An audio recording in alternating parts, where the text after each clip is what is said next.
ನಮಸ್ಕಾರ, ನೀವು ನೋಡ್ತಾ ಇದ್ದೀರಾ ಸುದ್ದಿ ಸಮಯ ನ್ಯೂಸ್ ಚಾನಲ್. ಇದು ಲೋಕಲ್ ಎಕ್ಸ್ಪ್ರೆಸ್. ನಾನು ಮಹಾರುದ್ರ ಡಾಕುಳಿಗಿ. ಮತ್ತೆ ಹೊಸ ಹೊಸ ಸುದ್ದಿಗಳನ್ನು ತೆಗೆದುಕೊಂಡು ನಾವು ನಿಮ್ಮ ಮುಂದೆ ಬರ್ತಾ ಇದ್ದೀವಿ. ಈ ದಿನದ ಪ್ರಮುಖ ಹೆಡ್ಲೈನ್ಸ್ಗಳನ್ನು ನೋಡ್ಕೊಂಡು ಬರೋಣ. 371 ಜೆ ಅಪಸ್ವರ ವಿರೋಧಿಸಿ ನಗರದ ಅಂಬೇಡ್ಕರ್ ವೃತ್ತದಲ್ಲಿ ಬೃಹತ್ ಪ್ರತಿಭಟನೆ. ಸಾವಿರಾರು ಕಾಲೇಜು ವಿದ್ಯಾರ್ಥಿಗಳು ಭಾಗಿ. ಕಷ್ಟಪಟ್ಟು ಪಡೆದ 371 ಜೆ ಮೀಸಲಾತಿ ವಿರೋಧಿಸಿದರೆ ಉಗ್ರ ಹೋರಾಟ. ಯಾವುದೇ ಕಾರಣಕ್ಕೂ ಮೀಸಲಾತಿಗೆ ಧಕ್ಕೆಯಾಗಲ್ಲ, ಸಚಿವ ಈಶ್ವರ್ ಖಂಡ್ರೆ ಭರವಸೆ. ನೇಳ್ಗಿ ಗ್ರಾಮದಲ್ಲಿ ಜರುಗಿದ ಡಿ ರಾಜ್ಕುಮಾರ್ ಸ್ವಾಮಿ ಅವರ ನಿವೃತ್ತಿ ಸಮಾರಂಭ. 35 ವರ್ಷಗಳ ಸುದೀರ್ಘ ಸೇವೆಗೆ ಆಪ್ತರು ಹಾಗೂ ಗಣ್ಯರಿಂದ ಆತ್ಮೀಯ ಸನ್ಮಾನ. ಡಿ ರಾಜ್ಕುಮಾರ್ ಅವರ ಪ್ರಾಮಾಣಿಕ ಸೇವೆ ಇತರರಿಗೆ ಮಾದರಿ. ನಿವೃತ್ತ ಡಿಡಿಪಿಐ ಎಸ್ಪಿ ಬಾಡಗಂಡಿ. ಕಲ್ಯಾಣ ಕರ್ನಾಟಕ ಜಿಲ್ಲೆಗಳಲ್ಲಿ 17 ರೈತ ಸಂಪರ್ಕ ಕೇಂದ್ರ ಪ್ರಾರಂಭ. ಎನ್ ಚೆಲುವರಾಯಸ್ವಾಮಿ. ಜಿಲ್ಲಾ ಪಂಚಾಯತ್ ಸಭಾಂಗಣದಲ್ಲಿ ಮಾಧ್ಯಮದವರೊಂದಿಗೆ ಮಾತನಾಡಿದ ಸಚಿವರು. 14.5 ಕೋಟಿ ವೆಚ್ಚದಲ್ಲಿ 58 ಗೋದಾಮುಗಳನ್ನು ನಿರ್ಮಿಸುವ ಭರವಸೆ ನೀಡಿದ ಕೃಷಿ ಸಚಿವರು. ಕೃಷಿಕ ಸಮಾಜ ಸರ್ಕಾರ ಮತ್ತು ರೈತರ ನಡುವೆ ಸಂಪರ್ಕ ಸೇತುವೆಯಾಗಿ ಕೆಲಸ ಮಾಡ್ತಾ ಇದೆ. ಎನ್ ಚೆಲುವರಾಯಸ್ವಾಮಿ. ರಾಜ್ಯದಲ್ಲಿ ಜಿಲ್ಲಾ ಕೃಷಿಕ ಸಮಾಜದ ಕಟ್ಟಡ ನಿರ್ಮಾಣಕ್ಕೆ 5.54 ಕೋಟಿ ರೂಪಾಯಿ ಅನುದಾನ ಒದಗಿಸಲಾಗಿದೆ. ಕೃಷಿ ಸಚಿವರ ಅಭಿಮತ. ನಗರದ ಗುರುನಾನಕ್ ದೇವ್ ಇಂಜಿನಿಯರಿಂಗ್ ಕಾಲೇಜಿನಲ್ಲಿ ಜರುಗಿದ 3 ದಿವಸಗಳ ವಿಚಾರ ಸಂಕಿರಣಕ್ಕೆ ಚಾಲನೆ. ಕ್ಲೌಡ್, ಕ್ವಾಂಟಮ್ ಮತ್ತು ಆರ್ಟಿಫಿಷಿಯಲ್ ಇಂಟೆಲಿಜೆನ್ಸ್ ತರಬೇತಿ ನೀಡಲಾಗ್ತಾ ಇದೆ. ಡಾಕ್ಟರ್ ರೇಷ್ಮಾ ಕೌರ್. ಲಿಂಗಾಯತರಿಗೆ ಮುಖ್ಯಮಂತ್ರಿ ಸ್ಥಾನ ಕೊಡಿ, ಇಲ್ಲ ಡಿಸಿಎಂ ಆದ್ರೂ ಕೊಡಿ. ಮತ್ತೆ ವೀರಶೈವ ಲಿಂಗಾಯತ ಸಿಎಂ ಕೂಗು ಮುನ್ನೆಲೆಗೆ. ಲಿಂಗಾಯತರಿಗೆ ಸಿಎಂ ಡಿಸಿಎಂ ಮಾಡಲು ಪೂಜ್ಯ ರಂಭಾಪುರಿ ಶ್ರೀಗಳ ಸಲಹೆ. ಅನಿವಾರ್ಯವಾಗಿ ಹೇಳುವ ಸ್ಥಿತಿ ಬಂದಿದೆ ಅಂದರು ಕಲಬುರಗಿಯಲ್ಲಿ ಪೂಜ್ಯರು. ವಾರ್ತೆಗಳ ವಿವರ.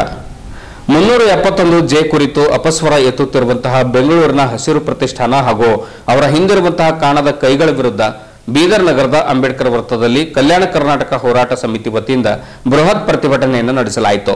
ಈ ವೇಳೆ ಮಾತನಾಡಿರುವಂತಹ ಹೋರಾಟ ಸಮಿತಿಯ ಅಧ್ಯಕ್ಷ ಡಾಕ್ಟರ್ ರಜನೀಶ್ ವಾಲಿ ಅವರು, ಮೀಸಲಾತಿಗೆ ಕೈ ಹಾಕಿದರೆ ಮುಂದಿನ ದಿನಗಳಲ್ಲಿ ಬೃಹತ್ ಪ್ರತಿಭಟನೆಯನ್ನು ನಡೆಸಲಾಗುವುದು. ಸುಮಾರು 20 ವರ್ಷಗಳ ಸತತ ಹೋರಾಟದಿಂದ ಈ ಮೀಸಲಾತಿಯನ್ನ ನಮಗೆ ದೊರೆತಿದೆ, ನಾವು ಪಡ್ಕೊಂಡಿದ್ದೇವೆ. ಆದರೆ ಕೆಲವರು ಹೊಟ್ಟೆಕಿಚ್ಚು ಪಡ್ತಾ ಇರುವಂತದ್ದು ಖಂಡನೀಯ. ವಿದ್ಯಾರ್ಥಿಗಳ ಮುಂದಿನ ಭವಿಷ್ಯಕ್ಕಾಗಿ ಈ ಹೋರಾಟ ಆಯೋಜಿಸಲಾಗಿದೆ. ಪ್ರತಿಯೊಬ್ಬರು ಕೂಡ ಹೋರಾಟಗಾರರಾಗಿ ಶ್ರಮಿಸಬೇಕೆಂದು ಕರೆ ನೀಡಿದ್ರು. ಸಮಿತಿಯ ಸಂಸ್ಥಾಪಕ ಅಧ್ಯಕ್ಷರಾಗಿರ್ತಕ್ಕಂಥ ಲಕ್ಷ್ಮಣ ದಸ್ತಿ ಅವರು ಮಾತನಾಡ್ತಾ, ಬೀದರ್ ಜಿಲ್ಲೆ ಒಂದು ಕಾಲದಲ್ಲಿ ಅತ್ಯಂತ ಹೆಸರುವಾಸಿ ನಗರವಾಗಿತ್ತು. ನಂತರ ಶರಣರ ಸೂಫಿಗಳ ನಾಡಿನ ಮೇಲೆ ಕಣ್ಣು ಹಾಕಿದ್ರೆ ನಾವು ಸುಮ್ಮನಿರಲ್ಲ ಅನ್ನುವಂಥ ಮಾತನ್ನು ಕೂಡ ಲಕ್ಷ್ಮಣ ದಸ್ತಿ ಅವರು ಹೇಳ್ತಾರೆ. ಮನವಿ ಸ್ವೀಕರಿಸಿದ ಅರಣ್ಯ ಜೀವಿಶಾಸ್ತ್ರ, ಪರಿಸರ ಹಾಗೂ ಬೀದರ್ ಜಿಲ್ಲಾ ಉಸ್ತುವಾರಿ ಸಚಿವ ಈಶ್ವರ್ ಖಂಡ್ರೆ ಮಾತನಾಡಿ, ಯಾವುದೇ ಕಾರಣಕ್ಕೂ 371 ಜೆ ಮೀಸಲಾತಿ ರದ್ದುಗೊಳಿಸುವ ಮಾತೇ ಇಲ್ಲ. ಅಂತಹ ಯಾವುದೇ ಪ್ರಸ್ತಾವನೆ ನಮ್ಮ ಮುಂದೆ ಬಂದಿಲ್ಲ. ಒಂದು ವೇಳೆ 371 ಜೆ ಮೀಸಲಾತಿ ರದ್ದುಗೊಳಿಸುವಂಥ ಪ್ರಸಂಗ ಬಂದರೆ ನಾನೇ ಖುದ್ದಾಗಿ ನಿಮ್ಮ ಹೋರಾಟದಲ್ಲಿ ಪಾಲ್ಗೊಳ್ತೇನೆ, ನಿಮ್ಮ ಜೊತೆ ನಾನಿರ್ತೇನೆ. ಮೀಸಲಾತಿ ಮುಂದುವರಿಯುವುದು ಶತಸಿದ್ಧ. ನಿಮ್ಮ ಈ ಮನವಿಯನ್ನು ನಾನು ಸಿಎಂ ಅವರ ಗಮನಕ್ಕೆ ತರುವೆ ಎಂದು ತಿಳಿಸಿದರು. ಇದೇ ವೇಳೆ ಶೈನ್ ಶಿಕ್ಷಣ ಸಂಸ್ಥೆ ಅಧ್ಯಕ್ಷ ಡಾಕ್ಟರ್ ಅಬ್ದುಲ್ ಖದೀರ್, ಅಪ್ಪ ಕಾಲೇಜಿನ ಬಸವರಾಜ್ ದೇಶಮುಖ್, ಜ್ಞಾನಸುಧಾ ಶಾಲೆಯ ಪೂರ್ಣಿಮಾ ಜಾರ್ಜ್, ಅನ್ಸೋಲ್ ವಾಲಿ ಸೇರಿದಂತೆ ಇತರರು ಕಾರ್ಯಕ್ರಮ ಉದ್ದೇಶಿಸಿ ಮಾತನಾಡಿದರು. ವೇದಿಕೆ ಮೇಲೆ ಪೂಜ್ಯ ಶಿವಾನಂದ ಸ್ವಾಮಿಗಳು, ಪೂಜ್ಯ ಡಾಕ್ಟರ್ ಚನ್ನಬಸವಾನಂದ ಸ್ವಾಮೀಜಿ, ಪೂಜ್ಯ ಬಸವಲಿಂಗ ಪಟ್ಟದೇವರು, ಪೂಜ್ಯ ಸತ್ಯದೇವಿ ಮಾತಾಜಿಯವರು, ಪೂಜ್ಯ ಪ್ರಭುದೇವರು, ಪೂಜ್ಯ ಭಂತೆ ಗುರುಜಿ, ಪೂಜ್ಯ ಶಿವಯೋಗೇಶ್ವರ ಸ್ವಾಮೀಜಿ, ಆಮೇಲೆ ಜಿಲ್ಲಾಧಿಕಾರಿ ಗೋವಿಂದ ರೆಡ್ಡಿ, ಜಿಲ್ಲಾ ಪೊಲೀಸ್ ವರಿಷ್ಠಾಧಿಕಾರಿಗಳಾಗಿರುವಂಥ ಚನ್ನಬಸವಣ್ಣ ಎಸ್ಎಲ್, ಆಮೇಲೆ ಪ್ರಮುಖರಾದ ಶಿವಶರಣಪ್ಪ ವಾಲಿ, ಡಾಕ್ಟರ್ ಬಲ್ಬೀರ್ ಸಿಂಗ್, ಬಿಜಿ ಶೆಟ್ಕರ್, ಸಾಹಿತಿ ಆರ್.ಕೆ. ಹುಡುಗಿ, ಡಾಕ್ಟರ್ ಬಸವರಾಜ್ ಪಾಟೀಲ್ ಅಷ್ಟೂರ್, ರೇವಣಸಿದ್ದಪ್ಪ ಜಲಾದೆ, ಸುರೇಶ್ ಚಂದ್ಶೆಟ್ಟಿ ಸೇರಿದಂತೆ ಇನ್ನು ಅನೇಕ ಜನರು ಪಾಲ್ಗೊಂಡಿದ್ದರು. ಆಮೇಲೆ ಶಾಲಾ ಕಾಲೇಜಿನ ಸುಮಾರು 10,000ಕ್ಕೂ ಹೆಚ್ಚು ವಿದ್ಯಾರ್ಥಿಗಳು ಪಾಲ್ಗೊಂಡಿದ್ದರು.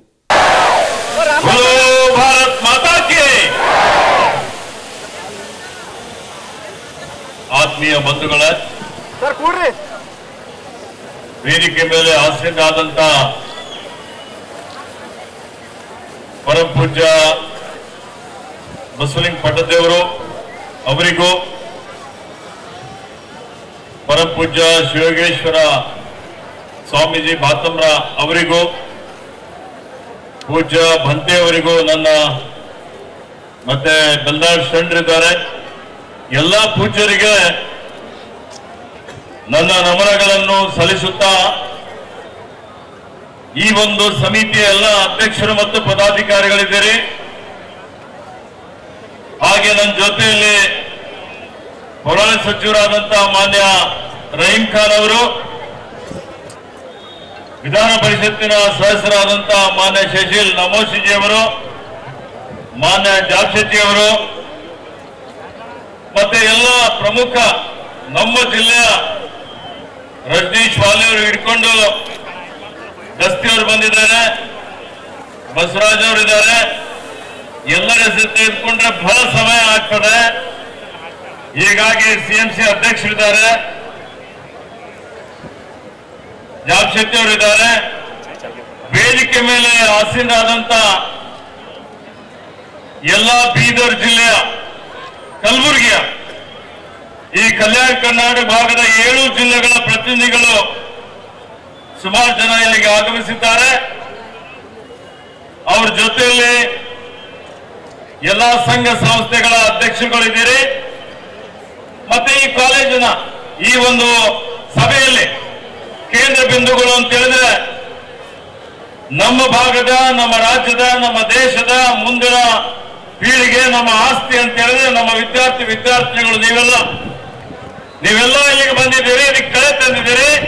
ನಿಮ್ಮೆಲ್ಲರನ್ನು ಈ ಒಂದು ಸಭೆಗೆ ನನ್ನ ಪರವಾಗಿ ಹೃತ್ಪೂರ್ವಕ ಸ್ವಾಗತವನ್ನು ಬಯಸುತ್ತಾ, ಈಗ ನೀವೆಲ್ಲ ಕೂಡಿ ಕಲ್ಯಾಣ ಕರ್ನಾಟಕ ಹೋರಾಟ ಸಮಿತಿ ವತಿಯಿಂದ ಒಂದು 371J ಕಲಂ ವಿರೋಧಿ ಮತ್ತು ಸಂವಿಧಾನ ವಿರೋಧಿ, ಕಲ್ಯಾಣ ಕರ್ನಾಟಕ ಪ್ರಗತಿ ವಿರೋಧಿ ಪಟ್ಟಭದ್ರ ಹಿತಾಸಕ್ತಿಗಳ ಕುತಂತ್ರ ಏನಿದೆ ಅದನ್ನು ಖಂಡಿಸಿ ಈ ಒಂದು ಜಾಥಾ, ಈ ಒಂದು ಸಭೆ ಆಯೋಜನೆ ಮಾಡಿದ್ದೀರಿ. ಅದಕ್ಕೆ ಇದು ಮುನ್ನೆಚ್ಚರಿಕೆ ಕ್ರಮ ಅಂತ ಹೇಳ್ಬೋದು.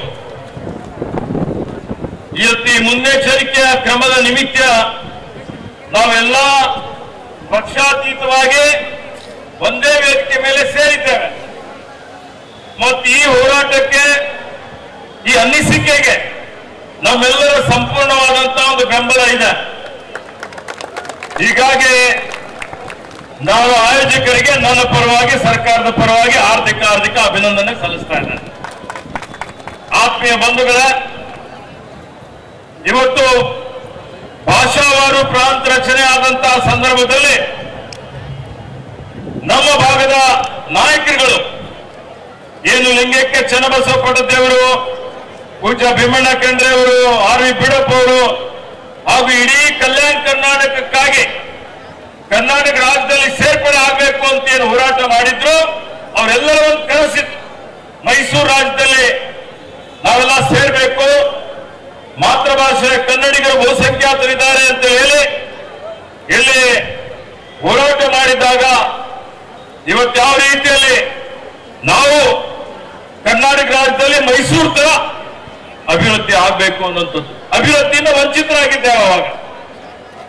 ಆ ಒಂದು ದೃಷ್ಟಿಯಿಂದ ಇವತ್ತು ಕರ್ನಾಟಕ ರಾಜ್ಯದಲ್ಲಿ ಸೇರ್ಪಡೆ ಆದ ಮೇಲೂ ಸುಮಾರು ಸಲ ಬಹಳಷ್ಟು ಹೋರಾಟಗಳಾಗ್ತವೆ.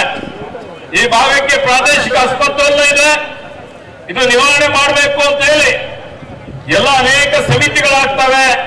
ಹೈದರಾಬಾದ್ ಕರ್ನಾಟಕ ಪ್ರದೇಶ ಅಭಿವೃದ್ಧಿ ಮಂಡಳಿ ಆಗ್ತದೆ.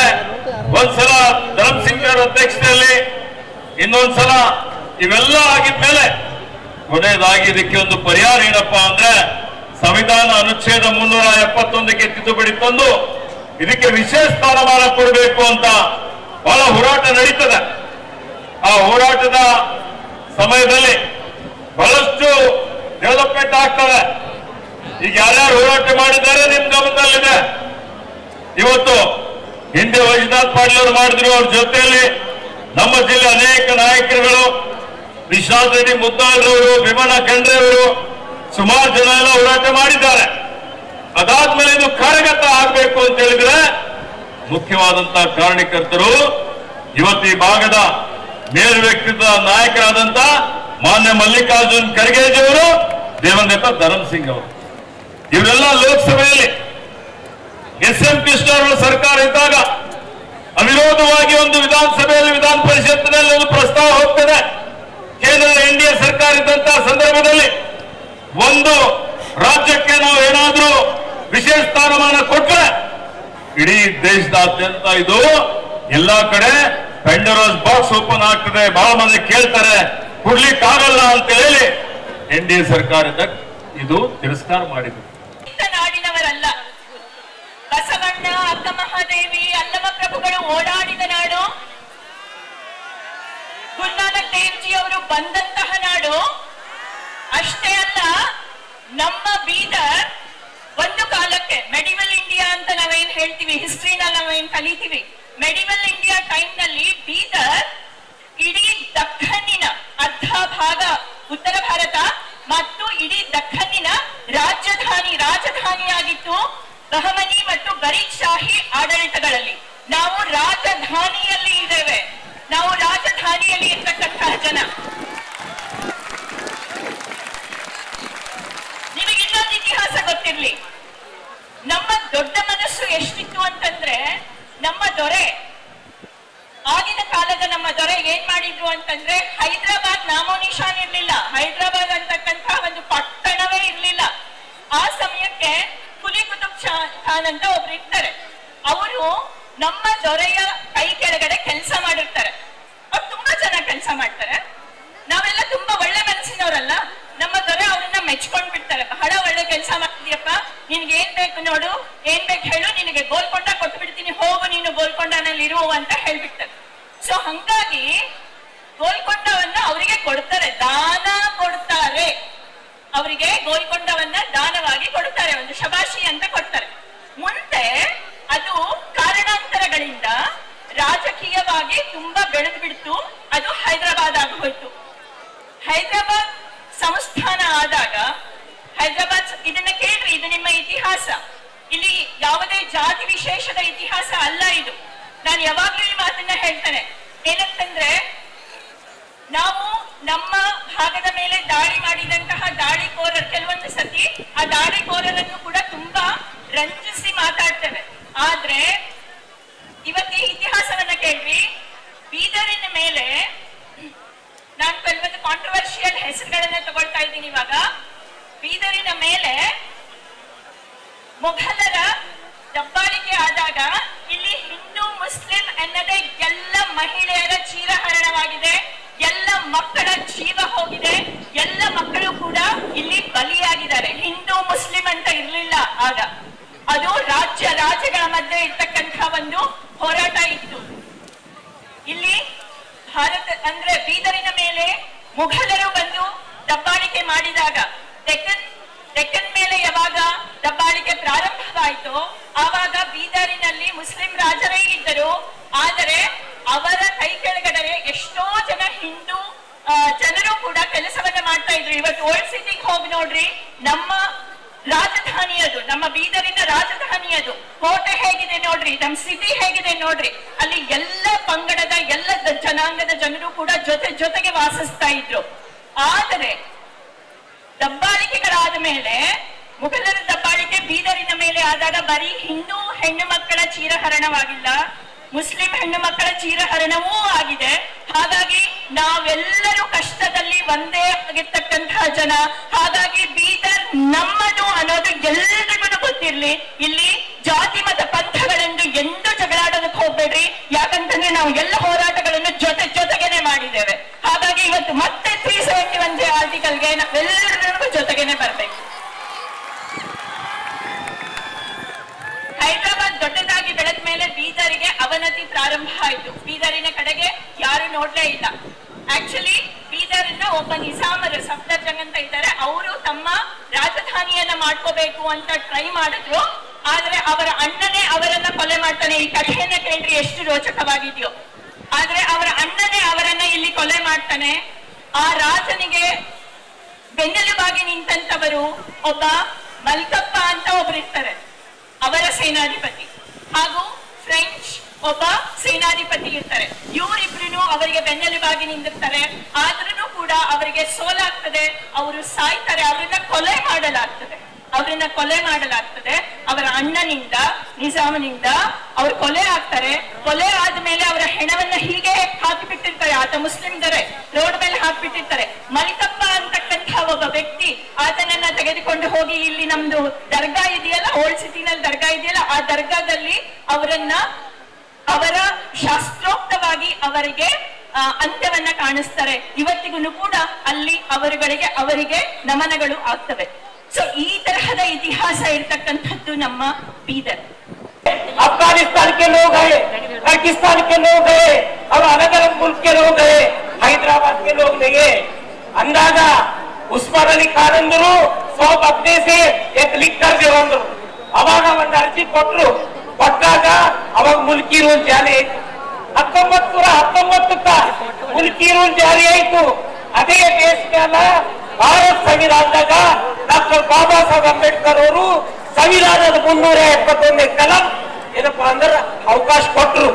ಸಂವಿಧಾನ 371 ಕಲಂ 10 ರಾಜ್ಯಗಳಿಗೆ ಕೊಟ್ಟಿರು. ನಮ್ಗ ಮೊದಲ ನಾಗಾಲ್ಯಾಂಡ್, ಮಿಜೋರಾಮ್, ಮಣಿಪುರ, ಅರುಣಾಚಲ ಪ್ರದೇಶ, ಅಸ್ಸಾಂ, ಗುಜರಾತ್, ಮಹಾರಾಷ್ಟ್ರ, ಆಂಧ್ರ ಪ್ರದೇಶ, ಆಮೇಲೆ ಲಾಸ್ಟಿಗೆ ಕರ್ನಾಟಕ ಕೊಟ್ಟರು.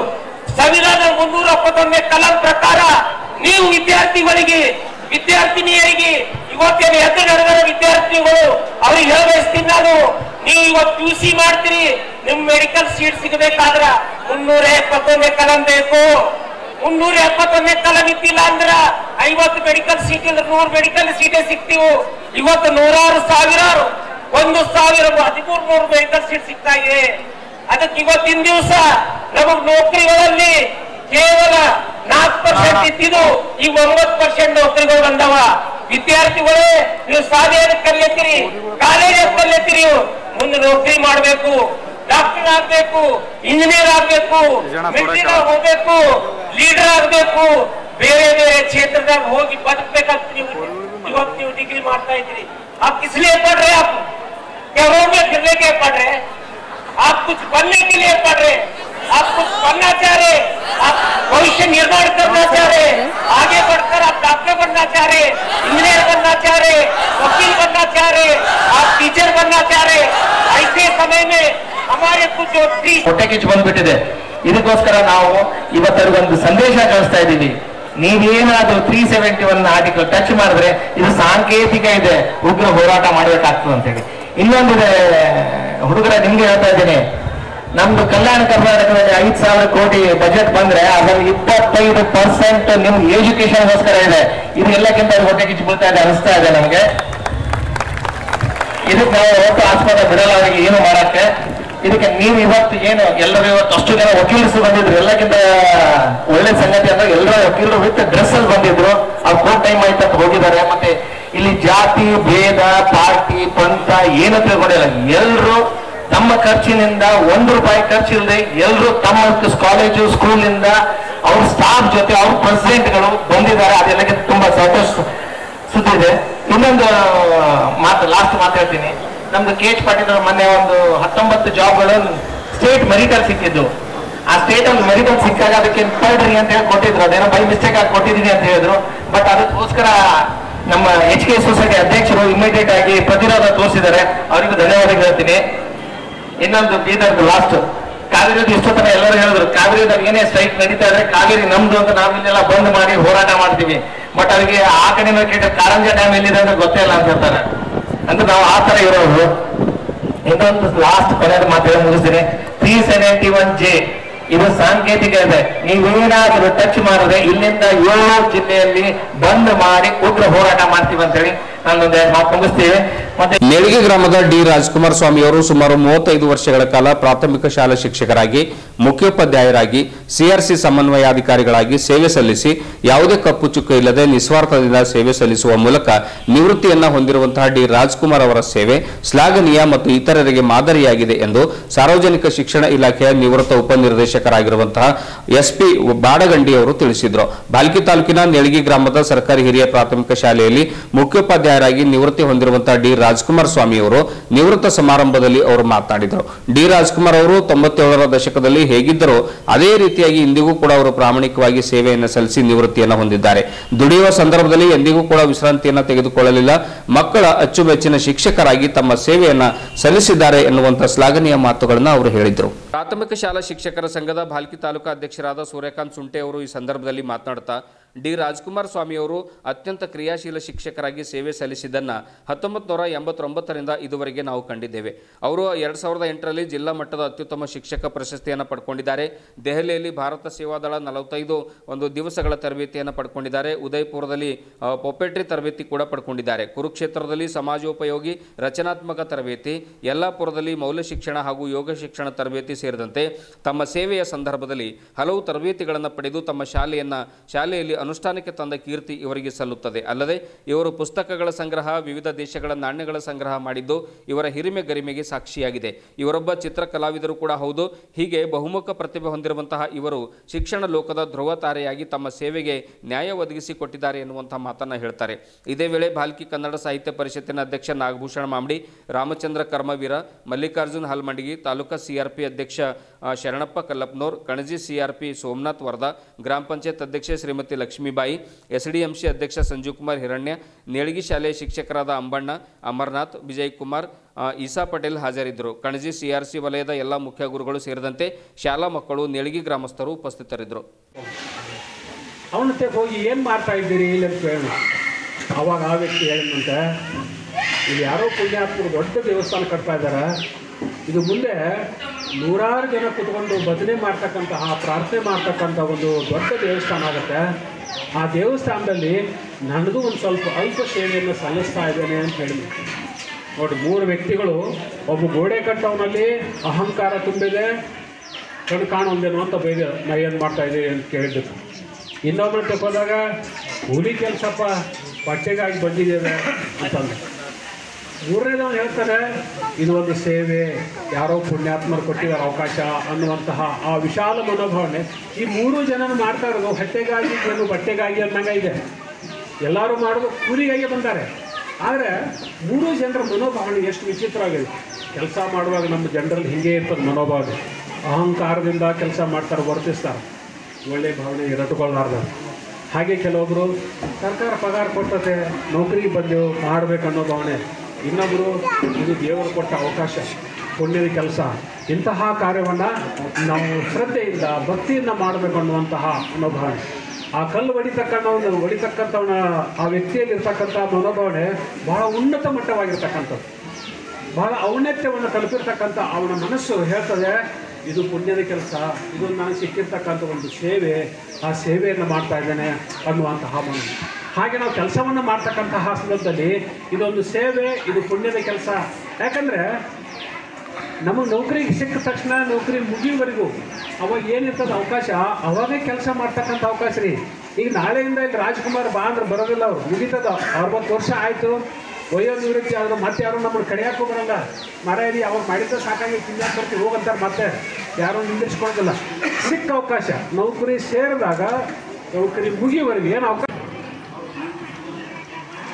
ಗುರು ಬ್ರಹ್ಮ ಗುರು ವಿಷ್ಣು ಗುರು ಸಾಕ್ಷಾತ್ ಪರಬ್ರಹ್ಮಕ್ಕೂ ತಸ್ವೇ ಶ್ರೀ ಗುರುವೇ ನಮಃ ಹೇಳುತ್ತಾ, ವೇದಿಕೆ ಮೇಲೆ ಆಸನಾಗಿರ್ತಕ್ಕಂಥ ಪಂಚಾಯತಿಯ ಅಧ್ಯಕ್ಷರಾಗಿರ್ತಕ್ಕಂಥ ಶ್ರೀಮತಿ ಲಕ್ಷ್ಮೀಬಾಯಿ ಅವರು, ಎಸ್ಡಿಎಂಸಿ ಅಧ್ಯಕ್ಷರಾಗಿರ್ತಕ್ಕಂಥ ಸಂಜೀವ್ ಕುಮಾರ್ ಹಿರಣ್ಯ ಅವರು, ಹಾಗೂ ವಿಶೇಷವಾಗಿ ನಮ್ಮ ಸಾರ್ವಜನಿಕ ಶಿಕ್ಷಣ ಇಲಾಖೆಯಲ್ಲಿ ಒಂದು ಹಿರಿಯ ಹುದ್ದೆಯಲ್ಲಿ ಡಿಡಿಪಿಯಾಗಿ ನಿವೃತ್ತಿ ಹೊಂದು ಬಂದಿರತಕ್ಕಂಥ ಇಲ್ಲಿ ನಮ್ಮ SP ಬಾಡಗಂಡಿ ಸಾರು, ಹಾಗೂ ಇನ್ನುಳಿದ HM ಶಾಂತಣ್ಣವರು, ಕಲ್ಯಾಣರಾವ್ ಸರ್ ಅವರು, ಹಾಗೂ ಕಾಂತಯ್ಯ ಸ್ವಾಮಿಯವರು, ಇನ್ನುಳಿದ ಇಲ್ಲಿನ ನಮ್ಮ ದಾಡ್ಗಿ ಮುಖ್ಯ ಗುರುಗಳಾಗಿರ್ತಕ್ಕಂಥ ಸಂತೋಷ್ ವಾಡೆ ಅವರು, ಸ್ಥಳೀಯ CRPಗಳಾಗಿರ್ತಕ್ಕಂಥ ವರ್ಧಾ ಅವರು, ಸ್ಥಳೀಯ ಮುಖ್ಯ ಗುರುಗಳಾಗಿರ್ತಕ್ಕಂಥ ಈಗ ಹಿರಿಯರು ನಮ್ಮ ಅಮ್ಮಣ್ಣ ಅವರು, ನಮ್ಮ ತಾಲೂಕಿನ ಸಂಘಟನಾ ಕಾರ್ಯದರ್ಶಿ ಆಗಿರ್ತಕ್ಕಂಥ ಬಸವರಾಜ್ ಮಡಿವಾಳ ಅವರು, ಇನ್ನುಳಿದ ಊರಿನ ಎಲ್ಲ ಹಿರಿಯರು, ಗಣ್ಯರು, ಶಾಲಾ ಮಕ್ಕಳು, ಹಾಗೂ ವಿಶೇಷವಾಗಿ ಇಂದಿನ ಕೇಂದ್ರ ಬಿಂದುಗಳಾಗಿರ್ತಕ್ಕಂಥ D ರಾಜ್ಕುಮಾರ್ ಅವರ ಕುಟುಂಬಸ್ಥರಿಗೂ ನೆಂಟು ಅಂಥವರೆಗೂ ಹೋಗಿ ಒಂದು ಒಳ್ಳೆಯ ಕಾರ್ಯವನ್ನು ಮಾಡಿ ನಮ್ಮ ತಾಲೂಕಿಗೆ ಒಂದು ಒಳ್ಳೆಯ ಕೀರ್ತಿ ತಂದು ಕೊಟ್ಟರೆ. ಆಮೇಲೆ 92ರಲ್ಲಿ 40 ದಿವಸ ತರಬೇತಿ ದಿಲ್ಲಿಗೆ ಹಾಕಿದ್ದು ಇಲಾಖೆಯಿಂದ.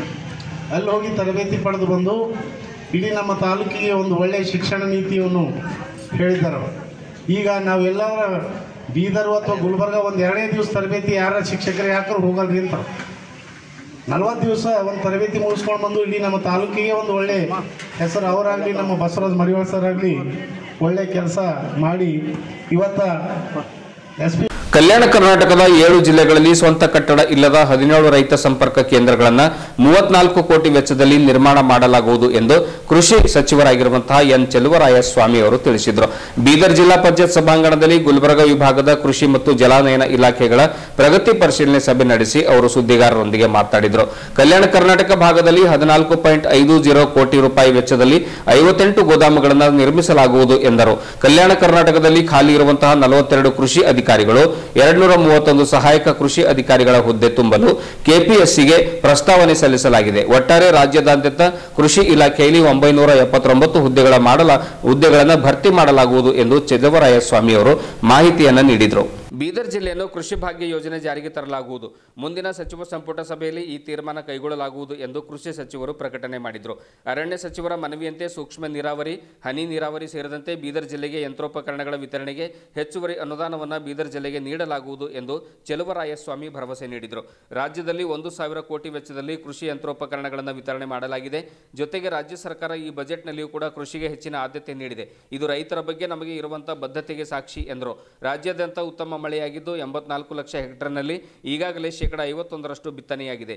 ರಸಗೊಬ್ಬರ ಬಿತ್ತನೆ ಬೀಜಕ್ಕೆ ಯಾವುದೇ ಕೊರತೆಯಾಗದಂತೆ ಪೂರೈಕೆ ಮಾಡಿದ್ದು ಲೋಪರಹಿತ ವಿತರಣೆಗೆ ನಿರ್ದೇಶನ ನೀಡಲಾಗಿದೆ ಎಂದು ಹೇಳಿದರು. ಈ ವರ್ಷ ಕರ್ನಾಟಕ ರೈತ ಸಮೃದ್ಧಿ ಯೋಜನೆ ಜಾರಿ ಮಾಡಲಾಗುವುದು. ಮುಖ್ಯಮಂತ್ರಿಗಳ ಅಧ್ಯಕ್ಷತೆಯಲ್ಲಿ ಕೃಷಿ ಅಭಿವೃದ್ಧಿ ಪ್ರಾಧಿಕಾರ ರಚನೆ ಮಾಡಲಾಗಿದೆ. ಕೃಷಿ ಭಾಗ್ಯ ಯೋಜನೆಗೆ 200 ಕೋಟಿ ರೂಪಾಯಿ ಮೀಸಲು ಇರಿಸಲಾಗಿದೆ. ಆಹಾರ ಸಂರಕ್ಷಣೆ ಮತ್ತು ರಫ್ತು ಉತ್ತೇಜನಕ್ಕೆ ಪ್ರತ್ಯೇಕ ಆಯುಕ್ತಾಲಯ ಸ್ಥಾಪನೆ ಮಾಡಲಾಗ್ತಾ ಇದೆ ಎಂದು ಹೇಳಿದರು. ಇದೇ ರೀತಿ ಈ ಸ್ಯಾಪ್ ತಂತ್ರಾಂಶ ವಿಸ್ತರಣೆ ಮಾಡಲಾಗುವುದು. ಜೊತೆಗೆ ಕೃಷಿಯಲ್ಲಿ ತಂತ್ರಜ್ಞಾನ ಆಧಾರಿತ ಮುನ್ಸೂಚನೆ ಮತ್ತು ದತ್ತಾಂಶ ಅಭಿವೃದ್ಧಿಗೆ ಒತ್ತು ನೀಡಲಾಗುವುದು. ಸ್ಟಾರ್ಟ್ಅಪ್ಗಳಿಗೆ ಉತ್ತೇಜನ ನೀಡಲಾಗುವುದು ಎಂದು ಒಂದು ಬ್ಯಾಕ್ ಗ್ರೌಂಡಲ್ಲಿ ಇರ್ತಕ್ಕಂಥದ್ದು. ಒಂದಷ್ಟು ಜನ ಈ ಭಾಗದಲ್ಲಿ ವೀರಶೈವರು ಜಾಸ್ತಿ ಇದ್ದಾರೆ, ಆ ಭಾಗದಲ್ಲಿ ಒಕ್ಕಲಿಗರು ಜಾಸ್ತಿ ಇದ್ದಾರೆ. ಆದರೆ ಉಳಿದಂಥ ಎಲ್ಲ ಸಮಾಜಗಳು ಸಹ ರೈತರಾಗಿ ಇರ್ತಕ್ಕಂಥದ್ದನ್ನ ನಾವು ಗಮನಿಸ್ಬೋದು. ಹಾಗಾಗಿ ಸಮಗ್ರವಾಗಿ ಈ ಒಂದು ಅನೇಕ ಹೊಸ ಯೋಜನೆಗಳು ಮತ್ತು ಇಲಾಖೆಯ ಮಣ್ಣಿನ ಫಲವತ್ತತೆ ಬಗ್ಗೆ ಮತ್ತು ಯೂನಿವರ್ಸಿಟಿನ ಸದ್ಬಳಕೆ ಹೆಚ್ಚು ಮಾಡ್ಕೊಳ್ತಕ್ಕಂಥದ್ದು, ಯೂನಿವರ್ಸಿಟಿ ಸೈನ್ಸಿಸ್ಟ್ಗಳು ಎಲ್ಲ ರೈತ ಸಂಪರ್ಕ ಕೇಂದ್ರದಲ್ಲಿ ಸಂಪರ್ಕ ಇಟ್ಕೊಂಡು ರೈತರ ಜೊತೆ ಅವರಿಗೆ ಬದಲಾವಣೆ ಮತ್ತು ಅವಶ್ಯಕತೆ ಇರ್ತಕ್ಕಂಥದ್ದನ್ನು ಮತ್ತು ಇಳುವರಿ ಮತ್ತು ಕೆಲವು ಅನಿವಾರ್ಯ ಕಡೆ ಆಲ್ಟರ್ನೇಟ್ ಕ್ರಾಪ್ಗಳು ಮಾಡ್ತಕ್ಕಂಥದ್ದು, ಇದು ಎಲ್ಲರ ಬಗ್ಗೆ ನಾವು ಹೆಚ್ಚಿನ ಗಮನವನ್ನು ಹರಿಸಿದ್ದೀವಿ. ಈ ವರ್ಷವೂ ಸಹ ಇನ್ನೂ ಭಾಳ ಹೆಚ್ಚಿನ ರೈತರ ಸಂಕಷ್ಟದಲ್ಲಿ ನಾವು ಇರ್ತೀವಿ. ಅದ್ರ ಜೊತೆಗೆ ಲಾಸ್ಟ್ ಟೈಮು 200-300 ಕೋಟಿ ವಿಮೆನಲ್ಲಿ ರೈತರ ಹೊಂದಿಕೆ 2%, 98% ಸರ್ಕಾರ ಕಟ್ಟೋದು. ಅದನ್ನು 1,700 ಕೋಟಿ ನಾವು ಕಳೆದ ವರ್ಷ ವಿಮೆನಲ್ಲಿ ನಾವು ಜನರಿಗೆ ಸಿಗೋಕ್ಕೆ ಸರ್ಕಾರ ಸಬ್ಸಿಡಿ ಕೊಡುತ್ತೆ. 7.5 HP ಯಾರಾದರೂ ಇವತ್ತು ಪಂಪ್ ಸೆಟ್ ಹಾಕಬೇಕು ಅಂತ ಹೇಳಿದರೆ 3 ಲಕ್ಷ ರೂಪಾಯಿ ಸರ್ಕಾರ ಕೊಡ್ತದೆ, 1 ಲಕ್ಷ ರೂಪಾಯಿ ರೈತರು ಕಟ್ಟಬೇಕಾಗುತ್ತೆ. ಆ ಯೋಜನೆಗೆ ಅಡಿಯಲ್ಲಿ ಈಗಾಗಲೇ ಬಹಳಷ್ಟು ಜನ ರೈತರು ಅರ್ಜಿ ಸಲ್ಲಿಸ್ತಾ ಇದ್ದಾರೆ. ಅದನ್ನು ಜಾರಿಗೆ ತರುವಂಥ ಕೆಲಸ ಈಗಾಗಲೇ ನಡೀತಾ ಇದೆ. ಯಾರು ಪಂಪ್ ಸೆಟ್ ಯಾರು ಹಾಕೊಂಡಿದ್ದಾರೆ ಅವರಿಗಂತೂ ನಡೆಸ್ಕೊತ ಅವ್ರಿಗೆ ವಿದ್ಯುತ್ ಸಿಕ್ಕಿದೆ. ಏನು ಸಬ್ಸಿಡಿ ಇದೆ, ಸಹಾಯಧನ ಇದೆ, ಅದು ಇಬ್ಬರು ಕೂಡಿ 75% ಸಬ್ಸಿಡಿ ಕೊಟ್ಟು ಒಂದಂತೂ ವಿದ್ಯುತ್ ಸಬ್ಸಿಡಿಯನ್ನು ಕೊಡುವಂಥದ್ದಿದೆ. ಅದು ಸರ್ಕಾರದ ಮೇಲೆ ಹೊರೆನೂ ಕಡಿಮೆ ಆಗ್ತದೆ, ರೈತರಿಗೂ ಅನುಕೂಲ ಆಗ್ತದೆ, ಬೆಳಿಗ್ಗೆ ಸಮಯದಲ್ಲಿ ಅವ್ರಿಗೆ ವಿದ್ಯುತ್ ಸಿಗ್ತದೆ ಅನ್ನುವಂಥ ಒಂದು ಕಾರಣಕ್ಕಾಗಿ ರೈತರಿಗೂ ಸಹಾಯ ಆಗ್ತದೆ, ಎಲ್ರಿಗೂ ಸಹಾಯ ಆಗ್ತದೆ ಅಂತೇಳಿ ಈ ಯೋಜನೆ ಸಚಿವ ಸಂಪುಟದಲ್ಲಿ ನಾವು ಚರ್ಚೆ ಮಾಡಿ ಜಾರಿಗೆ ತಂದಿದ್ದೇವೆ. ಆಪಾದನೆ ಇತ್ತು ಮತ್ತು ಅದನ್ನೆಲ್ಲ ನಾವು 6 ವರ್ಷದ ಅನಾಲಿಸಿಸ್ ಮಾಡಿ ಮತ್ತು ಕಂಪ್ನಿಗೆ ಎಷ್ಟು ಹೋಗಿದೆ ಮತ್ತು ಇದನ್ನೆಲ್ಲ ಮಾಡಿದಾಗ ಅದು ಕೆಲವು ಜಿಲ್ಲೆಗಳಲ್ಲಿ ಅವರು ಹೆಚ್ಚು ರೈತರಿಗೆ ಕೊಟ್ಟು, ಕೆಲವು ಜಿಲ್ಲೆಗಳಲ್ಲಿ ಹೆಚ್ಚಿನ ಪ್ರಮಾಣದಲ್ಲಿ ಕಂಪ್ನಿಗಳೇ ತಗೊಂಡಿರೋದನ್ನು, ಅದು ಇನ್ಕ್ಲೂಡಿಂಗ್ ಬೀದರಲ್ಲೂ ಹೆಚ್ಚು ಕಂಪ್ನಿಗಳಿಗೆ ಲಾಭ ಆಗಿರೋದನ್ನು ಎಲ್ಲ ಗಮನಿಸಿ ಈಗ ಏನು ಮಾಡಿದ್ದೀವಿ ಅಂದರೆ, ಆವಾಗ ಓಪನ್ ಟೆಂಡರ್ ಇತ್ತು. ಓಪನ್ ಟೆಂಡರ್ ಅಂದರೆ ಅವನಿಗೆ ಎಷ್ಟು ಉಳಿತದೋ ಅಷ್ಟೆಲ್ಲ ಕ್ರಾಪ್ ಕಟಿಂಗ್ ಎಕ್ಸ್ಪೆರಿಮೆಂಟ್ ಆದಮೇಲೆ ಈಗ ನಾವು ತಂದಿರೋ ಮಾಡೆಲ್ ಅಂದರೆ ಅದಕ್ಕೆ ಹೆಸರು ಗೌರ್ಮೆಂಟ್ ಆಫ್ ಇಂಡಿಯಾ ಮತ್ತು ಸ್ಟೇಟ್ ಗೌರ್ಮೆಂಟ್ ಅಗ್ರಿಮೆಂಟ್ ಮೇಲೆ ಇರುವಂಥದ್ದು ಹೆಸರು 80-110 ಮಾಡೆಲ್. ಹಂಗಂದ್ರೆ ಹೇಳ್ತೇನೆ, 80-110 ಮಾಡೆಲ್ ಅಂದರೆ ಅವನು ಎಷ್ಟೇ ಲಾಭ ಮಾಡ್ಕೊಂಡ್ರೂ 80ದಿಂದ 100%, ಅಂದರೆ 100 ರೂಪಾಯಿ ಇದ್ದರೆ ಅವನು 20 ರೂಪಾಯಿ ಮಾತ್ರ ಲಾಭ ಮಾಡ್ಕೊಳ್ಬೋದು. ಕೃಷಿಕ ಸಮಾಜ ಸರ್ಕಾರ ಮತ್ತು ರೈತರ ನಡುವೆ ಸಂಪರ್ಕ ಸೇತುವೆಯಾಗಿ ಕೆಲಸ ಮಾಡ್ತಾ ಇರುವಂತದ್ದು ಅಭಿನಂದನೀಯ ಕೆಲಸ ಎಂದು ಕೃಷಿ ಸಚಿವರಾಗಿರುವಂತಹ ಎನ್ ಚೆಲುವರಾಯಸ್ವಾಮಿ ಅವರು ತಿಳಿಸಿದ್ದಾರೆ.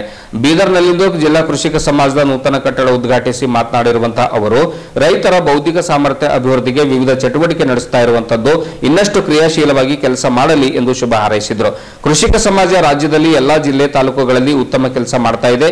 ರಾಜ್ಯ ಸರ್ಕಾರವು ಕೂಡ ಇದಕ್ಕೆ ಶಕ್ತಿ ತುಂಬುವಂತ ಕೆಲಸ ನಿರಂತರವಾಗಿ ಮಾಡಿಕೊಂಡು ಬರ್ತಾ ಇದೆ. ರಾಜ್ಯದಲ್ಲಿ ಜಿಲ್ಲಾ ಕೃಷಿಕ ಸಮಾಜದ ಕಟ್ಟಡ ನಿರ್ಮಾಣಕ್ಕೆ 5.54 ಕೋಟಿ ರೂಪಾಯಿ, ತಾಲೂಕು ಕಟ್ಟಡಗಳಿಗೆ 8.14 ಕೋಟಿ ರೂಪಾಯಿ ಅನುದಾನ ಒದಗಿಸಲಾಗಿದೆ ಎಂದು ಕೃಷಿ ಸಚಿವರು ಹೇಳಿದರು. ಜಗತ್ತಿನ ಆಹಾರ ಕೊರತೆ ನೀಗಿಸಲು ರೈತರು ದುಡಿಯುತ್ತಿದ್ದು ಅವರು ಬೆಳೆದ ಬೆಳೆಗಳಿಗೆ ಸೂಕ್ತ ಬೆಂಬಲ ಬೆಲೆ ಸಿಗಬೇಕು, ವೈಜ್ಞಾನಿಕ ಬೆಲೆ ನಿಗದಿಯಾಗಬೇಕು ಎಂದು ಹೇಳಿದರು. ರೈತರ ಹಿತಕ್ಕಾಗಿ 5 ಲಕ್ಷದವರೆಗೆ ಬಡ್ಡಿರಹಿತ ಸಾಲ, ಹಾಲಿಗೆ ಪ್ರತಿ ಲೀಟರ್ಗೆ 5 ರೂಪಾಯಿ ಸಬ್ಸಿಡಿ ನೀಡಲಾಗ್ತಾ ಇದೆ. ನಾವು ನೀಡಿದ ಗ್ಯಾರಂಟಿ ಯೋಜನೆಗಳೆಲ್ಲವನ್ನ 1 ವರ್ಷದೊಳಗೆ ಈಡೇರಿಸಿ ನುಡಿದಂತೆ ನಡೆದಿದ್ದೇವೆ ಎಂದು ಚೆಲುವರಾಯಸ್ವಾಮಿ ಹೇಳ್ತಾರೆ. ಈ ವರ್ಷವೂ ಕೃಷಿಗೆ ಹೆಚ್ಚಿನ ಆದ್ಯತೆ ನೀಡಲಾಗಿದೆ. ಕೃಷಿ ಭಾಗ್ಯ ಬೀದರ್ ಸೇರಿದಂತೆ ರಾಜ್ಯದಂತೆ ವಿಸ್ತರಣೆಯಾಗಲಿದೆ ಎಂದು ಅವರು ಹೇಳಿದರು. ರಾಜ್ಯದಲ್ಲಿ ಬಿತ್ತನೆ ಬೀಜ, ರಸಗೊಬ್ಬರಕ್ಕೆ ಯಾವುದೇ ಕೊರತೆ ಇಲ್ಲದಂತೆ ನಿಭಾಯಿಸಲಾಗ್ತಾ ಇದೆ ಎಂದು ಕೂಡ ಹೇಳ್ತಾರೆ. ಬೀದರ್ ಜಿಲ್ಲಾ ಉಸ್ತುವಾರಿ ಸಚಿವರು ಹಾಗೂ ಅರಣ್ಯ, ಜೈವಿಕ ಮತ್ತು ಪರಿಸರ ಖಾತೆ ಸಚಿವರಾಗಿರತಕ್ಕಂತಹ ಈಶ್ವರ್ ಖಂಡ್ರೆ, ಪೌರಾಡಳಿತ ಮತ್ತು ಹಜ್ ಖಾತೆ ಸಚಿವರಾದ ರಹೀಂ ಖಾನ್, ಶಾಸಕರಾದ ಡಾಕ್ಟರ್ ಶೈಲೇಂದ್ರ ಕೆ ಬೆಲ್ದಾಳೆ ಅವರು ಸಮಾರಂಭದಲ್ಲಿ ಮಾತನಾಡಿದರು. ಕೃಷಿಕ ಸಮಾಜದ ರಾಜ್ಯಾಧ್ಯಕ್ಷರಾದ ಸಿ ಪಾಪಣ್ಣ, ಅಧಿಕಾರಿ ಕಾರ್ಯದರ್ಶಿ GS ಜಯಸ್ವಾಮಿ ಸೇರಿದಂತೆ ಮತ್ತಿತರರು ಹಾಜರಿದ್ದರು.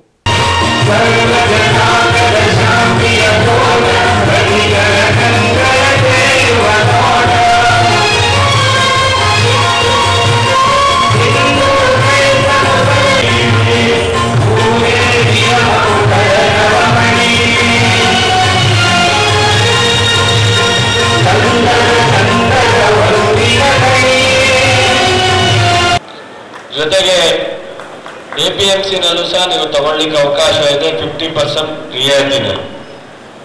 ಆ ಕ್ಷೇತ್ರದ ಶಾಸಕರ ಜೊತೆ ಕೃಷಿಕ ಸಮಾಜದ ಅಧ್ಯಕ್ಷರುಗಳು ಕೂತು ಮಾತನಾಡಿ ಜಾಗವನ್ನ ಪಡ್ಕೊಂಡ್ರೆ ಖಂಡಿತ ನಿಮಗೆ ಕಟ್ಟಡದ ಒಂದು ವ್ಯವಸ್ಥೆಯನ್ನ ನಾವು ಮಾಡಲಿಕ್ಕೆ ತಯಾರಿದ್ದೀವಿ. ಕೃಷಿಕ ಸಮಾಜ ರೈತರ ಜೊತೆಯಲ್ಲಿ ರೈತರ ಪರವಾಗಿ ಕೆಲಸ ಮಾಡ್ತಕ್ಕಂಥದ್ದು ಕೃಷಿಕ ಸಮಾಜ. ಇವತ್ತು ಇಲ್ಲಿ ರೈತರ ವಿಜ್ಞಾನ ಸಂವಾದ ಇರ್ಬೋದು, ತರಬೇತಿ ಇರ್ಬೋದು, ರೈತರ ಮತ್ತು ಅವರು ಒಟ್ಟುಗೂಡಿ ಪ್ರವಾಸ ಮಾಡ್ತಕ್ಕಂಥದ್ದು ಇರ್ಬೋದು, ಬೆಳೆಯ ವಿಚಾರದಲ್ಲಿ ಸೈನ್ಸಿಸ್ಟ್ ಜೊತೆ ವಿಮರ್ಶೆ ಮತ್ತು ಸಂವಾದ ಮಾಡ್ತಕ್ಕಂಥದ್ದು ಇರ್ಬೋದು, ಎಲ್ಲ ರೈತರ ಉತ್ಪಾದನೆ, ಬೆಳೆ ಬೆಳೀತಕ್ಕಂಥ, ಇಳುವರಿ ಜಾಸ್ತಿ ಮಾಡ್ತಕ್ಕಂಥ ಎಲ್ಲ ವಿಚಾರವನ್ನ ರೈತರಿಗೆ ತಿಳಿಸ್ತಕ್ಕಂಥ ಪ್ರಮುಖವಾದಂಥ ಒಂದು ರೈತ ಸಂಪರ್ಕ ಕೇಂದ್ರದ ಜವಾಬ್ದಾರಿ. ಬಹುಶಃ ಈ ರಾಜ್ಯದಲ್ಲಿ ರೈತ ಸಂಪರ್ಕ ಕೇಂದ್ರ ಎಲ್ಲ ಜಿಲ್ಲೆಯಲ್ಲಿ, ಎಲ್ಲ ತಾಲೂಕಿನಲ್ಲಿ, ರಾಜ್ಯ ಮಟ್ಟದಲ್ಲಿ ಅನೇಕ ಉತ್ತಮವಾದಂತ ಕೆಲಸವನ್ನ ಸಾಹೇಬರು ನಮ್ಮ ಇಡೀ ಡಿಸ್ಟಿಕ್ಗೆ 24x7 ನಿಮ್ ಜೊತೆಗೆ ಇದೆಯೋ ಡೆಫಿನೆಟ್ಲಿ. ಮತ್ತೆ ನಾನು ಅದೇ ರಿಪೀಟ್ ಮಾಡೋದು ಸರಿಯಾಗಿಲ್ಲ, ಯಾಕಂದ್ರೆ ಇದು ಮೀಟಿಂಗ್ ಆಲ್ರೆಡಿ ತಮ್ಮ ಬಗ್ಗೆ 3-4 ತಾಸು ಮೀಟಿಂಗ್, ರಿವ್ಯೂ ಮೀಟಿಂಗ್ ನಲ್ಲಿ ಆಗಿದೆ. ಈಗ ಚಲೋಸ್ವಾಮಿ ಸಾಹೇಬರು ಸ್ವಂತ ಇಲ್ಲಿ ಬಂದು ಗಾಂಧಿಗಂಜ್ನಲ್ಲಿ ಎಲ್ಲ ಗಾಂಧಿಗಂಜ್ ವ್ಯಾಪಾರವರು ಇರ್ಬೋದು, ಹಮಾಳವರು ಇರ್ಬೋದು, ಮುನಿಮೋರು ಇದ್ರು, ಎಲ್ಲ ಮುಂದೆ ಅವರು ಮಾತಾಡಿದ್ದಾರೆ. ಮತ್ತು ನಾನು ಯಾವಾಗಲೂ ಗಾಂಧಿಗಂಜ್ ಪರವಾಗಿ, ಮುನಿಂ ಪರವಾಗಿ, ಹಮಾಲ್ ಪರವಾಗಿ ನಾನು ಇದ್ದೀನಿ ಅಂತ ಹೇಳಿ ತಮ್ಮೆಲ್ಲರಿಗೆ ತುಂಬಾ ತುಂಬಾ ಧನ್ಯವಾದಗಳು. ನಮಸ್ಕಾರ. ಬಗ್ಗೆ ನಮ್ಮ ಉಸ್ತುವಾರಿ ಸಚಿವರು ಹೇಳಿದರು, ದಯವಿಟ್ಟು ಸಾಲ ಎಲ್ಲರಿಗಿರ್ತದೆ, ಕೆಲವು ಸಣ್ಣ ಪ್ರಮಾಣ ಇರ್ತದೆ, ಕೆಲವರು ದೊಡ್ಡ ಪ್ರಮಾಣ ಇರ್ತದೆ. ಯಾರು ಆತ್ಮಹತ್ಯೆಗೆ ಮೊರೆ ಹೋಗ್ಬಾರ್ದು, ಧೈರ್ಯದಿಂದ ಇದ್ದು ಎದುರಿಸ್ಬೇಕು ನಾವು. ಈಗ ಜೀವನ ಒಂದೇ ಸಲ ಬರ್ತು, ಒಂದೇ ಸಲ ಮನುಷ್ಯ ಹುಟ್ಟಿ ನಾವು ಮನುಷ್ಯ ಜೀವನ ಆಗಿ ನಾವು ಜನ್ಮ ತಾಳ್ತೇವೆ. ನಾವು ಬರಂತ ಪ್ರಾಬ್ಲಮ್ಗಳು ಫೇಸ್ ಮಾಡ್ಬೇಕು, ಅಂದಾಗೆ ನಾವು ಅದಕ್ಕೆ ಹೆಮ್ಮಟ್ಟಿ ನಿಂದಿರ್ಬೋದು ಅಂತ ನಾನೆಲ್ಲ ಕೃಷಿಕರಲ್ಲಿ, ರೈತರಲ್ಲಿ ವಿನಂತಿ ಮಾಡ್ಕೋತೀನಿ. ಈ ಗಾಂಧಿಗಂಜ್ ಬೀದರ್ ಅಂದ್ರೆ ಯಾರು ರೈತರ ಹತ್ರ ಬೆಳೆ ಬೆಳೀತದ ಅವ್ರು ಬೀದರ್ ಬಂದ್ರೆ ಗಾಂಧಿಗಂಜ್ ನಡೀತದೆ. ರೈತರು ಫೈನಾನ್ಸಿಯಲಿ ಸ್ಟ್ರಾಂಗ್ ಆಗ್ತದೆ, ಫೈನಾನ್ಸಿಯಲಿ ಸ್ಟ್ರಾಂಗ್ ಆದ್ರಂತೆ ಗಾಂಧಿಗಂಜ್ ನಡೀತು, ವ್ಯಾಪಾರ ನಡೀತು, ಎಲ್ಲ ನಡೀತದೆ. ಅದು ರೈತರಿಗೆ ಏನೇನು ಒಳ್ಳೇದು ಮಾಡಬೇಕು, ಎಲ್ಲರೂ ಯಾವುದೇ ಪಾರ್ಟಿ ಪಕ್ಷದ ultimately by the people for the people. ಜನರು ಬೀದರ್ ನಗರದ ಗುರುನಾನಕ್ ದೇವ್ ಇಂಜಿನಿಯರಿಂಗ್ ಕಾಲೇಜಿನ ಗುರುನಗರ ಒಂದು ಗುರುಭವನ ಸಭಾಂಗಣದಲ್ಲಿ 3 ದಿವಸಗಳ ಕ್ಲೌಡ್, ಕ್ವಾಂಟಮ್ ಮತ್ತು ಆರ್ಟಿಫಿಷಿಯಲ್ ಇಂಟೆಲಿಜೆನ್ಸ್ ವಿಚಾರ ಸಂಕಿರಣಕ್ಕೆ ಬೆಂಗಳೂರಿನ ವಿಶ್ವವಿದ್ಯಾಲಯದ ವಿಶ್ರಾಂತ ಕುಲಪತಿಗಳಾಗಿರುವಂತಹ ಡಾಕ್ಟರ್ ವೇಣುಗೋಪಾಲ್ KR ಅವರು ಚಾಲನೆ ನೀಡಿದರು. ಆಸ್ಟ್ರೇಲಿಯಾದ ಮೆಲ್ಬೋರ್ನ್ ವಿಶ್ವವಿದ್ಯಾಲಯದ ಪ್ರಾಧ್ಯಾಪಕರಾದ ಡಾಕ್ಟರ್ ರಾಜ್ಕುಮಾರ್ ಭುಯ್ಯಾ ಅವರು ಪಾಲ್ಗೊಂಡಿದ್ದರು. ಆಮೇಲೆ ರಾಜ್ಕುಮಾರ್ ಭುಯ್ಯಾ ಅವರು ಪಾಲ್ಗೊಂಡು ಅವರು ಕ್ಲೌಡ್ ಕಂಪ್ಯೂಟಿಂಗ್ ಮತ್ತು ಕ್ವಾಂಟಮ್ ಕಂಪ್ಯೂಟಿಂಗ್ ಮತ್ತು ಈ ಕುರಿತು ಉಪನ್ಯಾಸವನ್ನು ಕೂಡ ಅವರು ನೀಡಿದರು. ಇದೇ ವೇಳೆ ಮಕ್ಕಳು ಈ ವಿಚಾರ ಸಂಕಿರಣದ ಸದುಪಯೋಗ ಪಡೆದುಕೊಳ್ಳಬೇಕೆಂದು ಗುರುನಾನಕ್ ಶಿಕ್ಷಣ ಸಂಸ್ಥೆಗಳ ಸಮೂಹದ ಉಪಾಧ್ಯಕ್ಷರಾಗಿರುವಂತಹ ಡಾಕ್ಟರ್ ರೇಷ್ಮಾ ಕೌರ್ ತಿಳಿಸಿದರು. ಕಾರ್ಯಕ್ರಮದಲ್ಲಿ ಪ್ರಾಚಾರ್ಯರಾದ ಡಾಕ್ಟರ್ ಧನಂಜಯ್, ಹೈದರಾಬಾದ್ನ ಡಾಕ್ಟರ್ ರಾಜೀವ್ ವಂಕರ್, ಆಮೇಲೆ ಪ್ರವೀಣ್ ಎಕ್ಲಾರ್ಕರ್, ಡಾಕ್ಟರ್ BM ಮೇತ್ರೆ, ಆಮೇಲೆ doctor Veerendra Dakulgi, doctor Suresh Reddy, professor Satish Narayan ಸೇರಿದಂತೆ ವಿದ್ಯಾರ್ಥಿಗಳು ಹಾಗೂ ಗುರುನಾನಕ್ ಶಿಕ್ಷಣ ಸಂಸ್ಥೆಯ ಪದಾಧಿಕಾರಿಗಳು ಹಾಗೂ ಸಿಬ್ಬಂದಿ ವರ್ಗದವರು ಕೂಡ ಇದೇ ಸಂದರ್ಭದಲ್ಲಿ ಹಾಜರಿದ್ದರು.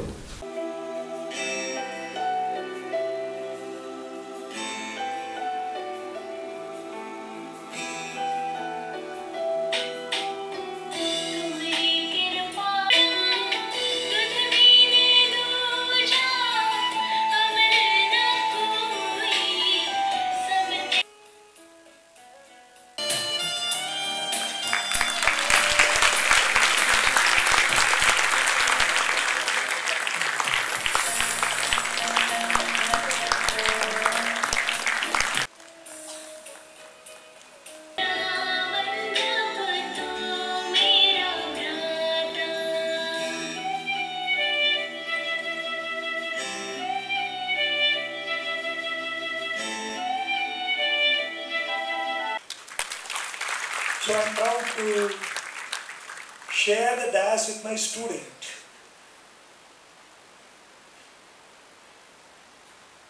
When will a teacher feel happy?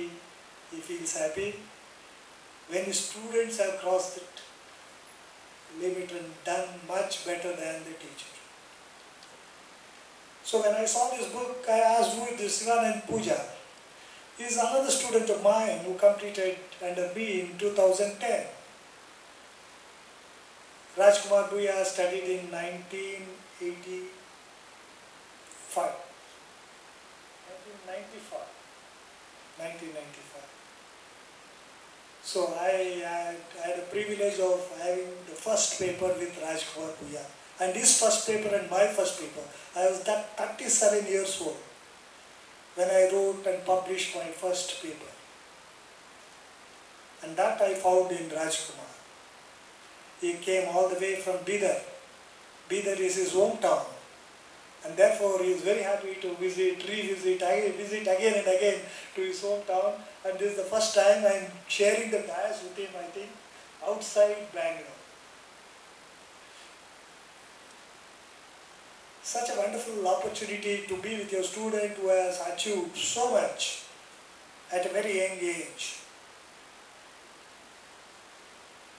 Used to stay in my room, my staff room, day and night, and used to work 24/7. I do not know when he slept, when he took bath. At that time, we released the first book, Mastering C++. Of course, that was my third book. My first book was Petrodollar and World Economy. And the next book was Pascal and C.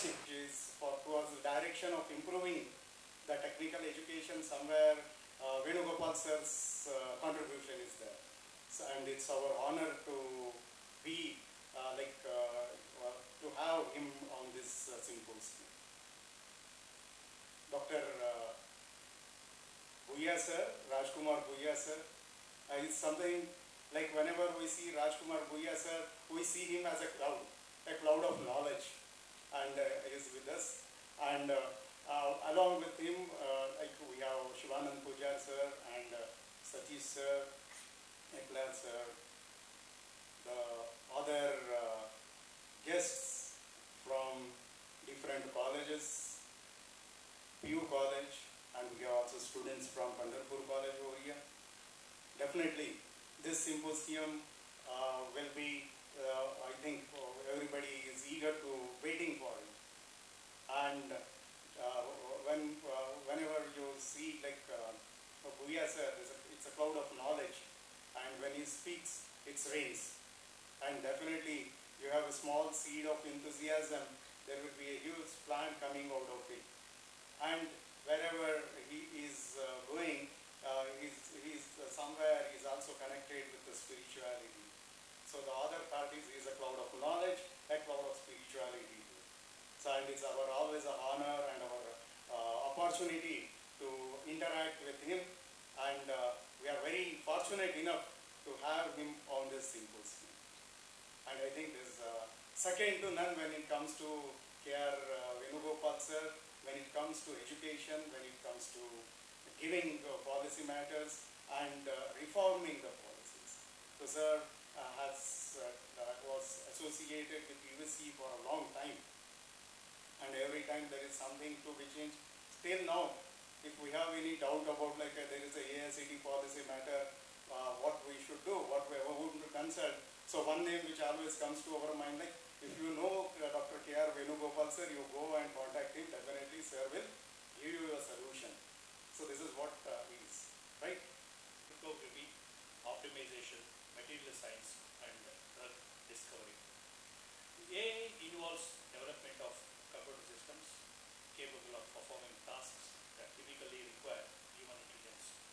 It encompasses machine learning and deep learning. So it is used in diverse fields such as healthcare, when I'm talking about healthcare. It is in the field of diagnostics, personalized medicine, and in the area of finance, when I'm talking about finance, it is algorithmic trading, fraud detection, and autonomous vehicles. So in autonomous vehicles, so its application is in the area of self-driving cars. I firmly believe that the eminent speakers drawn for this symposium will throw more light on the topics, and the participants and the students will get full benefit from this symposium. I wish this symposium a grand success. God bless. Thank you. ರಾಜ್ಯದಲ್ಲಿ CM ಸ್ಥಾನ ಹಾಗೂ 3 DCM ಸ್ಥಾನಗಳ ಬಗ್ಗೆ ಚರ್ಚೆ ಮುನ್ನೆಲೆಗೆ ಬಂದಿದೆ.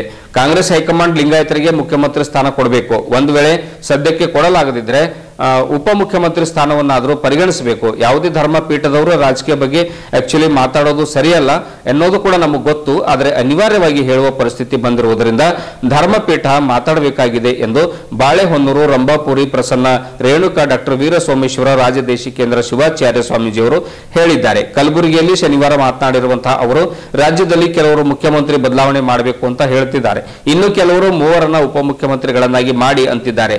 ಎಲ್ಲಾ ಸಮುದಾಯ ಜನರ ಹಿತಾಸಕ್ತಿ ಕಾಪಾಡಿಕೊಂಡು ಹೋಗಬೇಕಾಗಿತ್ತು, ಆದರೆ ಅವರವರಲ್ಲೇ ಕಿತ್ತಾಡಿಕೊಂಡು ಹೋಗ್ತಾ ಇರುವಂತದ್ದು ನೋವುಂಟು ಮಾಡಿದೆ ಎನ್ನುವಂತ ಮಾತನ್ನು ಕೂಡ ರಂಭಾಪುರಿ ಶ್ರೀಗಳು ಹೇಳ್ತಾರೆ. ಮುಖ್ಯಮಂತ್ರಿ ಸ್ಥಾನ ಲಿಂಗಾಯತರಿಗೆ ಕೊಡೋದಕ್ಕೆ ಆಗದೇ ಇದ್ರೆ ಉಪಮುಖ್ಯಮಂತ್ರಿ ಸ್ಥಾನಕ್ಕಾದರೂ ಪರಿಗಣಿಸಬೇಕು. ಧರ್ಮಪೀಠದವರು ರಾಜಕೀಯ ಬಗ್ಗೆ ಮಾತಾಡೋದು ಅಷ್ಟೊಂದು ಸರಿಯಲ್ಲ, ಆದರೆ ಅನಿವಾರ್ಯವಾಗಿ ಹೇಳುವಂಥ ಪರಿಸ್ಥಿತಿ ಬಂದಾಗ ಇವಾಗ ಧರ್ಮಪೀಠ ಮಾತಾಡಬೇಕಾಗಿದೆ. ಹೈಕಮಾಂಡ್ ಇದನ್ನು ಬಗೆಹರಿಸಬೇಕು, ಇಲ್ಲದೆ ಹೋದರೆ ಅವರವರಲ್ಲೇ ಕಿತ್ತಾಡಿಕೊಂಡು ಅಭಿವೃದ್ಧಿ ಹಿನ್ನಡೆ ಆಗುತ್ತೆ ಅಂತ ಆತಂಕ ಕೂಡ ಕಾಡ್ತಾ ಇದೆ. ಕಾಂಗ್ರೆಸ್ ಒಳ್ಳೆ ಆಡಳಿತ ಕೊಡಬೇಕು ಅಂದರೆ ಯೋಗ್ಯರಿದ್ರೆ ಅವರನ್ನೇ ಮುಂದುವರಿಸಿ, ಇಲ್ಲ ಅಂದರೆ ಬೇರೆಯವರಿಗೆ ನೋಡಲಿ. ಕೆಲವೇ ಸಮುದಾಯದ ಜನರಿಗೆ ತುಷ್ಟೀಕರಣ ಮಾಡದೆ ಬದಲಾವಣೆ ವಿಚಾರ ಬಂದಾಗ ವೀರಶೈವ ಲಿಂಗಾಯತರಿಗೆ ಆದ್ಯತೆ ಕೂಡ ಕೊಡಬೇಕು. ಒಂದು ವೇಳೆ ಸಿಎಂ ಕೊಡಲಾಗದಿದ್ದರೆ ಡಿಸಿಎಂ ಆದರೂ ವೀರಶೈವರಿಗೆ ಕೊಡಬೇಕು ಅನ್ನುವಂಥ ಅಭಿಪ್ರಾಯವನ್ನು ಪೂಜ್ಯ ರಂಭಾಪುರಿ ಶ್ರೀಗಳು ವ್ಯಕ್ತಪಡಿಸಿದರು. ಸಂಬಂಧ ಇಲ್ಲ ಅನ್ನುವಂಥ ಮಾತು ಕೂಡ ಬರ್ತಾ ಇದ್ದಾವೆ. ಇದು ಒಳ್ಳೆಯದಾದಂಥ ಬೆಳವಣಿಗೆ ಅಲ್ಲ.